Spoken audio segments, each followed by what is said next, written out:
kami bersyukur hari ini ya Bapa, kemurahan-Mu dan anugerah-Mu melimpah bagi setiap kami ini.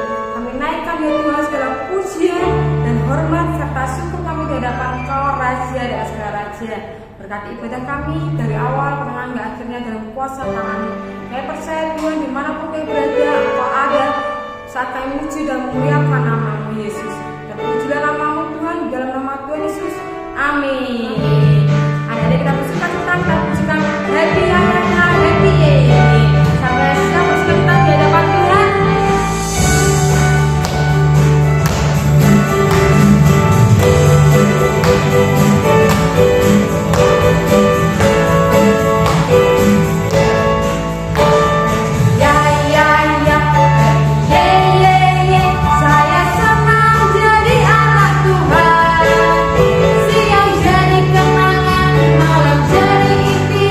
Cinta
mendengarkan firman Tuhan. Kita pujikan satu pujian, Ku Mau Cinta Yesus.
Sabtu yang terakhir. Ayo sebelum kita masuk dalam kebenaran firman Tuhan, pada sore hari ini kita berdoa terlebih dahulu. Lipat tangan kita, tutup mata kita dan tundukkan kepala kita. Allah Bapa yang baik, terima kasih sekali lagi Engkau masih memberikan kami kesempatan atas semua anak-anak-Mu yang telah hadir untuk beribadah di hadapan Engkau. Bapa, hamba-Mu berdoa untuk setiap anak-anak-Mu, biarlah mereka terus bersuka cita, terus bergirang ketika mereka datang beribadah kepada Engkau. Kami sudah memuji, menyembah, bahkan meninggikan nama-Mu, dan kini saatnya kami akan mendengarkan kebenaran firman-Mu. Berikan kami tanah hati yang baik, agar setiap firman disampaikan itu bertumbuh dan berbuah di dalam kehidupan kami. Terima kasih ya Bapa. Segala puji rahmat kemuliaan hanya bagi Engkau Raja. Di atas segala Raja kita semua yang berdoa berkata, amin. Shalom adik-adik. Kita bertemu lagi dan kita masih bersuka cita, kita bergembira, kita masih bersenang-senang. Apakah di sini ada adik-adik yang sedih? Ada adik-adik yang terluka? Atau semua adik-adik yang hadir pada sore hari ini semuanya bersuka cita, semuanya bergembira, semuanya bahagia. Kalian berharap semua keadaan adik-adik dimanapun berada, kalian semua selalu bersuka cita. Kenapa Kak bersuka cita? Ya karena ada Tuhan di dalam diri kita. Karena ada Yesus yang selalu ada bersama dengan kita. Ada satu sobatku yang setia, tak pernah dia tinggalkan diriku. Di waktu aku susah, waktuku sendirian, dia selalu menemani diriku. Namanya siapa? Namanya Yesus. Namanya Yesus. Nama Yesus yang menghibur hatiku. Namanya Yesus. Namanya Yesus. Nama Yesus yang menghibur hatiku. Jadi apapun keadaan adik-adik hari ini, sedih, susah, senang, bahagia, atau apapun, ingat ada Yesus yang selalu bersama dengan kita. Apapun musim kehidupan kita, ada Dia yang setia bersama dengan kita semua. Nah, pada sore hari ini kalian akan menyampaikan firman Tuhan tentang berani tampil beda. Wah, berani tampil beda. Kenapa Kak? Ada apa dengan firman Tuhan tema berani tampil beda? Kenapa kita harus menjadi orang yang berbeda di tengah-tengah dunia ini? Adik-adik bisa jawab, kenapa kita harus menjadi orang-orang yang berbeda? Karena firman Tuhan mengatakan, kita buka Alkitab kita pada kita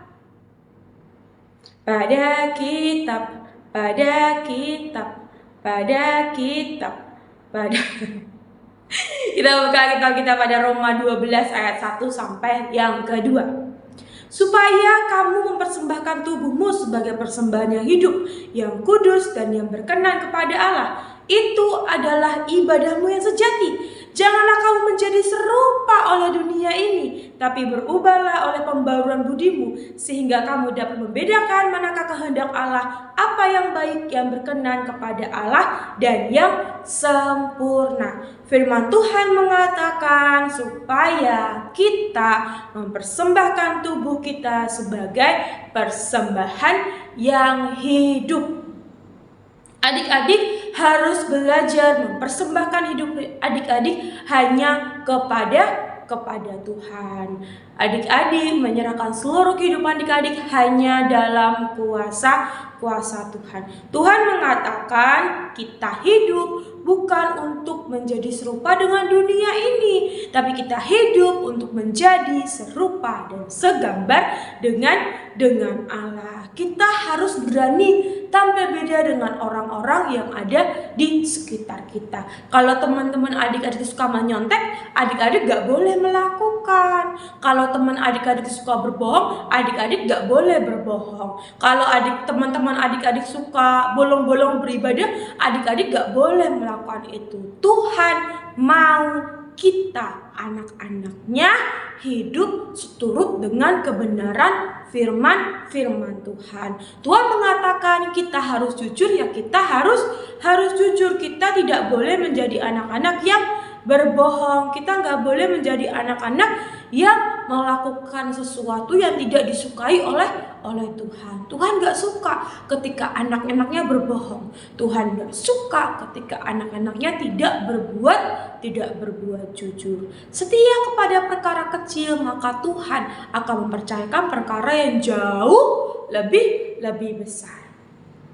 Kita akan adik-adik pasti pernah melihat filmnya Si Kancil. Pernah kan? Pasti pernah dong. Nah, pada saat film Si Kancil itu ada suatu perumpamaan di mana seekor siput ini sedang berlomba dengan ada kelinci, ada monyet, ada yang lainnya. Pokoknya hewan-hewan yang larinya tuh sangat cepat. Tapi siput ini ikut dalam perlombaan. Padahal kalau dipikir-pikir itu siput itu geraknya lambat ya adik-adik, sangat lambat. Kalau kita berpikir sangat mustahil siput ini bisa menang. Kenapa adik-adik? Karena lawannya itu ada kelinci yang jalannya cepat, ada monyet yang kalau udah gelantungan itu bisa sangat cepat. Jadi mustahil nih siput ini bisa menang. Nah, tapi siput ini terus berusaha. Dia nggak mempedulikan keadaan sekitarnya. Orang-orang, mungkin teman-teman hewannya berkata, siput, kamu ngapain ikut lomba? Kamu bakal kalah. Kau bakal kalah menghadapi kelinci. Kau bakal kalah menghadapi si monyet. Kau bakal kalah menghadapi hewan-hewan yang lainnya. Tapi si siput ini berani tampil beda. Dia mempunyai kepercayaan, dia memiliki sebuah tekad untuk mencapai garis finish. Nah, si kelinci ini, terus si monyet ini karena mereka merasa bisa dan pasti menang, apa yang mereka lakukan? Mereka leyeh-leyeh. Kelincinya ambil wortel dulu makan dulu santai dulu aja, santai. Jalan 1 langkah terus santai, jalan 2 langkah terus santai. Si monyet lagi, wah aku lapar, aku makan pisang dulu dia gelantungan, dia santai, slow dulu aja, slow. Musuh-musuhnya tidak dia pikirkan karena dia merasa apa? Si kelinci, si monyet dan lainnya merasa hebat. Ngelawan si siput doang mah gampang, tinggal pasti kalah. Nah, hewan-hewan ini mereka menyepelekan sampai tanpa mereka sadari siput telah mencapai garis finish. Karena orang-orang yang menyepelekan siput, karena hewan-hewan ini menganggap siput itu adalah hewan yang lambat, jadi mereka santai-santai aja. Santai dulu gak sih? Makan dulu aja yuk. Kita duduk-duduk dulu aja, siput masih lama. Tapi tanpa disadari siput telah mencapai garis finish. Adik-adik harus berani tampil beda. Ketika teman-teman mengatakan, sekolah tuh harusnya nyontek. Nyontek itu gak apa-apa, semuanya juga nyontek kok. Kenapa kamu sok suci? Kenapa kamu gak mau mencontek? Kita harus punya tekad, enggak. Aku mau melakukan yang terbaik buat Tuhan. Aku katakan tidak kepada mencontek. Aku katakan tidak kepada menipu. Walau kita masih kecil, kita juga harus punya tekad. Sama seperti siput yang punya tekad untuk mencapai garis finish, walau binatang-binatang yang lain tuh gak percaya, dia gak yakin. Masa sih siput bisa menang lawan si kancil, ngelawan si kelinci, ngelawan si monyet? Gak mungkin. Orang-orang di sekelilingnya berusaha menjatuhkan mental siput, tapi siput tetap yakin bahwa dia bisa sampai garis finish. Nah, akhirnya siput sampai garis finish dan si kelinci dan monyet yang menyepelekan, mereka jadi orang-orang yang kalah. Ingat adik-adik, kita harus tetap berani tampil beda. Walau di sekeliling kita mengejek, walau di sekeliling kita nggak percaya, walau di sekeliling kita mengatakan, apaan sih? Kok setiap Sabtu ibadah terus? Ayo main ikut aku aja. Ayo kita main. Kita harus berkata, enggak. aku mau ibadah, aku mau bernyanyi, aku mau menyembah, aku mau mendengarkan kebenaran firman Tuhan, aku mau berdoa dan beribadah di hadapan Tuhan. Ingat adik-adik, ketika kita mengutamakan Tuhan dalam diri kita, Tuhan juga akan selalu mengutamakan kita anak-anaknya. Jadi jangan mau ketika ada teman-teman mengatakan, yuk Sabtu kita main sepeda-sepedaan aja yuk. Enggak boleh. Kita harus punya keyakinan atau kita punya prinsip. Enggak.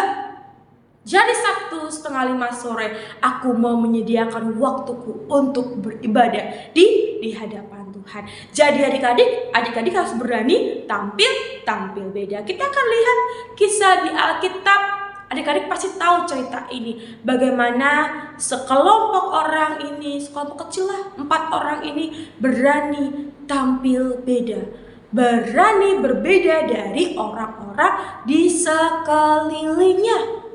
Ketika perbedaan itu membuat nyawanya terancam, ketika perbedaan itu membuat orang-orang di sekelilingnya berkata, ih apaan sih?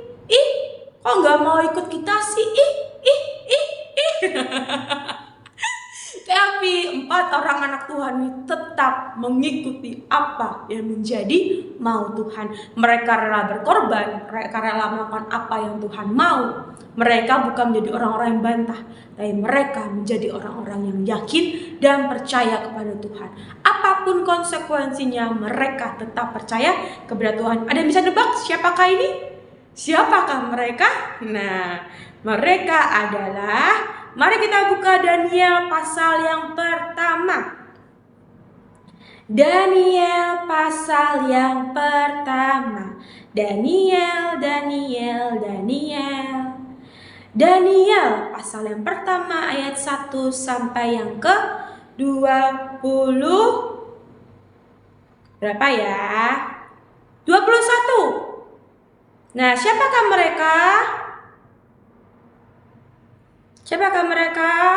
Ada yang tahu adik-adik? Nah, kalian bacakan dari mulai ayat yang pertama. Pada tahun yang ketiga pemerintahan Yoyakim, Raja Yehuda, datanglah Nebukadnezar, Raja Babel ke Yerusalem, lalu mengepung kota itu. Tuhan menyerahkan Yoyakim, Raja Yehuda, dan sebagian dari perkakas-perkakas di rumah Allah ke dalam tangannya. Semuanya itu dibawanya ke tanah Siniar, ke dalam rumah dewanya. Perkakas-perkakas itu dibawanya ke dalam perbendaharaan dewanya. Lalu Raja bertitah kepada Aspenas, kepala istananya, untuk membawa beberapa orang Israel yang berasal dari keturunan raja dan dari kaum bangsawan. Jadi Raja Nebukadnezar ini bertitah kepada si Aspenas untuk membawa beberapa orang Israel yang keturunan raja dan dari kaum bangsawan, yakni orang-orang muda yang tidak ada suatu celah, yang berperawakan baik, yang memahami berbagai hikmat, berpengetahuan banyak, dan yang mempunyai pengalaman tentang ilmu, yakni orang-orang yang cakap untuk bekerja dalam istana raja, supaya mereka diajarkan tulisan dan bahasa orang Kastim. Jadi si Raja Nebukadnezar ini memilih beberapa anak-anak muda yang pintar, berhikmat, memiliki banyak ilmu untuk mentafsirkan, untuk dibawa ke tempat raja. Dan raja menetapkan bagi mereka pelabur setiap hari dari santapan raja dan dari anggur yang biasa diminumnya. Mereka harus dididik selama 3 tahun, dan sesudah itu mereka harus bekerja pada raja. Di antara mereka itu ada juga beberapa orang Yehuda, yakni Daniel, Hanaya, Misael, dan Azaria. 4 anak muda yang dibawa untuk dipersiapkan untuk tunduk kepada si Raja Nebukadnezar ini. Pemimpin pegawai istana itu memberi nama lain kepada mereka. Daniel namanya Belazar, Hanaya namanya Sadrak, Misael namanya Mesak, dan Azaria namanya Abednego. Jadi Daniel, Sadrak, Mesak, dan Abednego, 4 anak muda yang takut akan Tuhan dibawa kepada raja. Mereka adalah orang yang dipilih untuk tinggal di dalam raja lah. Mereka akan dididik untuk menjadi penafsir mungkin. Mereka adalah orang pintar di berbagai ilmunya. Pokoknya mereka adalah orang yang cerdas. Daniel berketetapan untuk tidak menajiskan dirinya dengan santapan raja dan dengan anggur yang biasa diminum raja. Dimintalah kepada pemimpin pegawai istana itu supaya ia tak usah menajiskan dirinya. Nah, disinilah awal mulanya. Daniel tidak mau memakan sesuatu yang dipersembahkan kepada berhala. Nah, gak mau. 4 orang anak ini berkata, tidak, aku tidak mau. Cukup berikan kepadaku saja sayur-sayuran. Dia menolak anggur, daging, segala sesuatu yang dipersembahkan kepada berhala. Keempat anak ini berkata, aku tidak mau makan, aku hanya mau makan sayur. Tapi nanti kamu gak pintar kayak yang lainnya kalau nutrisimu gak dipenuhi. Tidak, aku akan buktikan walaupun aku hanya makan sayur, aku akan tetap memiliki hikmat yang dari Tuhan.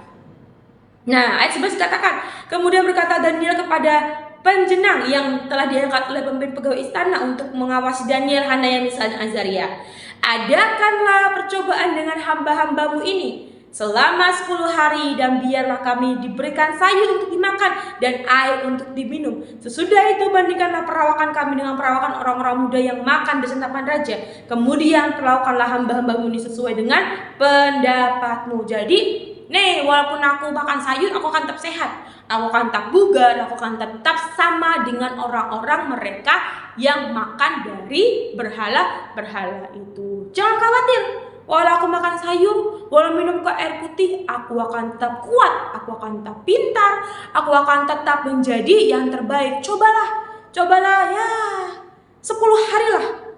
Selama 10 hari coba dan bandingkan antara kami dengan orang-orang kaummu. Didengarkannya permintaan mereka itu, lalu diadakanlah pencobaan dengan mereka selama 10 hari. Ayat 15 dikatakan, setelah lewat 10 hari ternyata perawakan mereka lebih baik dan mereka kelihatan lebih gemuk daripada semua orang muda yang telah makan dari santapan raja. Daniel berkata tidak kepada sesuatu yang telah bercampur dengan berhala. Daniel, Sadrak, Mesak, Abednego, mereka keempat anak Tuhan yang tetap hidup sesuai dengan kebenaran firman Tuhan. Tuhan mengatakan jangan makan dari sesuatu yang sudah dipersembahkan, dan mereka melakukan itu. Ketika Daniel, Sadrak, Mesak, dan Abednego dikatakan kita tidak boleh menyembah kepada dewa-dewa, maka mereka melakukan itu. Ketika Daniel dijebak, ketika ada beberapa hari dikatakan kita tidak boleh meminta sesuatu apapun kepada Allah kita kecuali kepada raja. Tidak boleh, kita hanya diperbolehkan menyembah kepada raja. Daniel menurut dia itu berbeda dengan prinsipnya. Aku hanya akan menyembah kepada Allahku. Kita lihat bagaimana ketika Daniel dijebak oleh para orang-orang yang berada di sekitar istana. Akhirnya dia masuk di dalam gua singa. Daniel masuk dalam gua singa karena apa? Tidak mau menyembah kepada patung yang telah didirikan oleh Raja Nebukadnezar. Daniel tahu bahwa Allah yang dia sembah adalah Allah yang berkuasa. Sekalipun taruhannya nyawa dimasukkan dalam gua singa, tetapi Daniel memutuskan untuk tetap percaya dan beribadah hanya kepada Tuhan. Sadrak, Mesak, Abednego masuk dalam dapur perapian karena tetap memilih untuk menyembah hanya kepada Tuhan. Tapi sekali lagi bahwa orang-orang yang mengandalkan Tuhan tidak akan pernah dibiarkan sendiri. Ketika dikali memutuskan, Tuhan, aku mau percaya hanya kepada Engkau, aku belajar sesuai dengan kemampuanku dan aku akan memberikan hikmat, aku tidak mau mencontek Tuhan, berikan nilai terbaik daripada Engkau, maka Tuhan akan memberikan penyertaannya bagi setiap kita. Ketika adik-adik berani untuk tampil beda, ketika adik-adik berani untuk menunjukkan bahwa Tuhan Allah hadir ada di dalam diri kita, maka di saat itulah Tuhan akan bekerja di dalam diri kita. Jadi adik-adik jangan pernah takut untuk tampil beda. Jangan pernah takut berkata tidak kepada dosa. Jangan pernah takut berkata tidak kepada sesuatu yang tidak Tuhan sukai.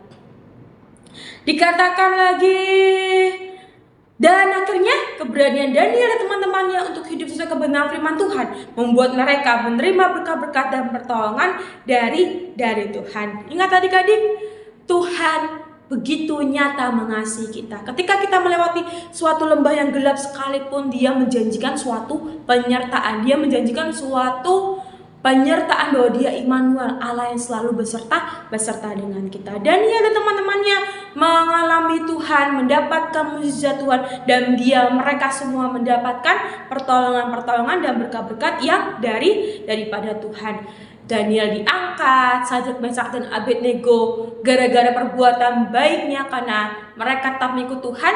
Akhirnya orang-orang yang ada di sekitar mereka sujud menyembah kepada Allah Sadrak, Mesak, dan Abednego. Nebukadnezar berkata, jangan ada satupun yang mencela Allah dari Allah Sadrak, Mesak, dan Abednego. Melalui hidup kita biarlah nama Tuhan dipermuliakan. Melalui hidup kita biarlah orang-orang melihat bahwa ada Yesus di dalam diri kita.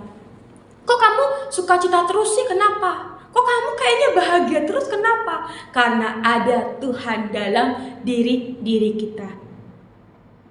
Saya bergirang, mengapa kau bergirang? Saya bergirang, apa sebabnya? Saya bergirang, mengapa kau bergirang? Karena saya anak Tuhan. Sekarang ku selalu bergirang, bernyanyi sambil bertepuk tangan, jadi saksi karena cinta Tuhan. Siang malam selalu sembahyang. Kita anak Tuhan harus selalu bersuka cita, bahagia. Kita harus menunjukkan bahwa Allah hadir dan ada di dalam diri kita. Adik-adik, kita harus berdoa di tengah-tengah lingkungan yang tidak mengenal kuasa doa. Kita harus tetap setia beribadah di tengah-tengah orang-orang yang sibuk dengan segala aktivitas mereka. Ketika teman adik-adik mungkin lebih memilih untuk bermain, adik-adik memilih untuk beribadah. Ketika di tengah-tengah mereka mungkin tidak mau berdoa, adik-adik memilih untuk berdoa. Ingat, ketika kita berani tampil beda, Tuhan memberikan penyertaannya di dalam diri kita. Kalau minggu lalu kita berbicara tentang apa yang kau cari dalam dunia. Kalau yang kita cari Tuhan, kita akan selamat. Tapi kalau kita cari dunia, kita akan binasa. Dan hari ini ketika adik-adik memutuskan untuk berani tampil beda, kita akan menerima kuasa penyertaan dari Tuhan. Walau kita ada dalam gua singa, walau kita ada dalam dapur perapian, walau kita ada dalam suatu masalah, Tuhan tidak pernah meninggalkan kita. Sama seperti Tuhan yang bersama dengan Sadrak, Mesak, dan Abednego, maka Tuhan juga akan ada bersama dengan kalian. Tuhan juga akan ada bersama dengan adik-adik semua. Nah, demikian renungan pada sore hari ini. Kita ketemu lagi di minggu depan dengan kakak-kakak yang lain. Ada Kak Dianha, ada Kak Ita, ada Kak Miracle, ada Kak Ariana. Kita akan bertemu di minggu depan dengan sukacita yang baru, semangat yang baru, dan gairah yang baru. Ingat, jangan pernah jemu-jemu beribadah kepada Tuhan. Lipat tangan kita, tutup mata kita, dan tundukkan kepala kita. Bapak yang baik, terima kasih buat sore hari ini. Kami bersuka cita dan kami bergirang karena Engkau yang menjadi Allah kami. Kami mau berani tampil beda dengan dunia ini. Ketika dunia ini berkata ya kepada dosa, maka kami berkata tidak kepada dosa ya Tuhan. Kami mau menjadi anak-anak terang-Mu. Kami mau menjadi anak-anak yang memancarkan terang kasih Kristus di dalam kehidupan kami. Bapa, tolongi kami untuk kami tetap setia kepada Engkau, untuk kami anak-anak-Mu tetap berada pada jalan-jalan-Mu. Engkau Bapa yang mengenal kami jauh lebih baik daripada siapapun, dan kami serahkan hari ini apa yang kami lakukan, apa yang kami kerjakan. Engkau Tuhan yang membuat semuanya berhasil di hadapan-Mu. Berkatilah ya Bapa anak-anak-Mu pada sore hari ini, bila mereka bersuka cita selalu dan mereka bergembira untuk mereka datang beribadah di hadapan Engkau. Terima kasih Tuhan, segala puji dan kemuliaan hanya bagi Engkau Raja atas segala raja. Kita sudah berdoa berkata amin. Sampai jumpa di minggu depan adik-adik. Kita akan terus bersuka cita. God bless you.